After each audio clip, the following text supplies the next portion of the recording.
Wanita ini menemukan sebuah tangan di gurun. Menyentuhnya. Tapi tangan itu memegangnya. Wanita itu memukul tangan itu agar dilepaskan. Ketika ia bernapas lega, seorang prajurit bertopeng tengkorak keluar. Si wanita meminta ampun. Si orang bertopeng itu mengarahkan senjata kepadanya. Si wanita melihat tulisan di badannya. Mengetahui namanya Mike. Ia mengulurkan tangannya untuk bersalaman dengan Mike. Tapi Mike tidak merespon. Di akhir dunia ini, mereka adalah salah seorang penyintas. Si wanita ingin pergi ke tempat aman terakhir. Mike mengikutinya tanpa berkata apapun. Tetap diam di gurun yang luas. Tapi si wanita tetap bertanya terus. Setelah beberapa lama, Mike tidak lagi menolak si wanita. Ia menggambar mereka berdua. Di bawah langit berbintang ini, si wanita tidur di sebelah Mike. Keesokan paginya, Mike melihat si wanita hilang. Ia melihat sekitar dan tidak menemukan apa-apa. Tiba-tiba Mike mendengar suara si wanita. Ternyata ia diculik. Melihat keadaan ini, Mike menembak dan membunuh satu orang. Sisanya kemudian kabur. Karena kejadian ini, si wanita semakin suka pada Mike.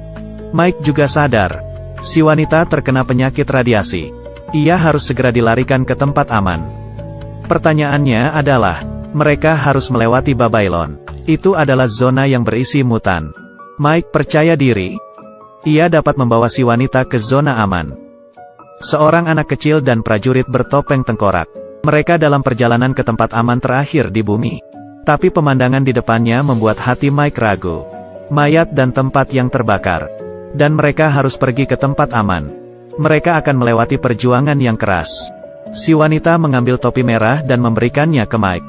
Kemudian, mereka melewati Babylon yang mengerikan berdua. Menghadapi manusia mutan, si wanita diam-diam menyelinap. Tersandung secara tidak sengaja. Kemudian Mike membantunya. Sebuah granat dilemparkan ke mereka. Untungnya mereka selamat dan tidak terluka. Tapi mereka ditemukan para mutan. Si wanita tertangkap oleh mutan. Mike menghadapi musuh. Membunuh banyak mutan dengan kedua senapannya. Mike menggunakan kedua pedangnya. Dengan cepat membantai para mutan. Kali ini si pemimpin mutan ingin bertarung. Dengan dua pukulan membuat Mike terjaut. Tapi ketika ia sedang merayakan kemenangan, Mike bangkit. Menghabisinya.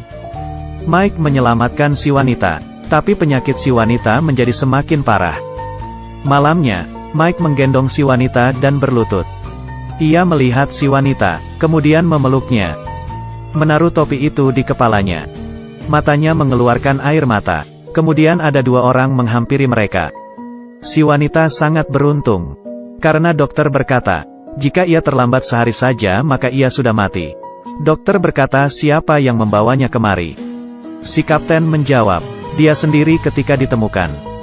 Dokter kemudian berkata, bagaimana cara dia melewati Babylon? Kapten berkata mungkin karena badannya kecil. Saat malam ia sulit terlihat. Si wanita yang terbangun berkata ia tidak sendirian.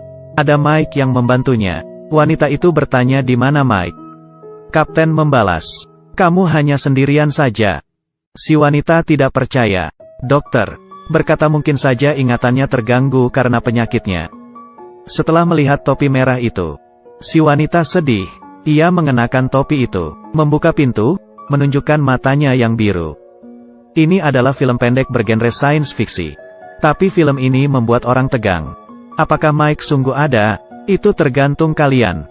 Pada akhirnya Mike meninggalkan wanita ini dan pergi. Apakah Mike hanya fantasi si wanita untuk bertahan hidup? Semua memiliki jawaban yang berbeda. Tapi samurai bertopeng tengkorak ini cocok dengan anak kecil. Sangat lucu. Jangan lupa untuk like dan follow.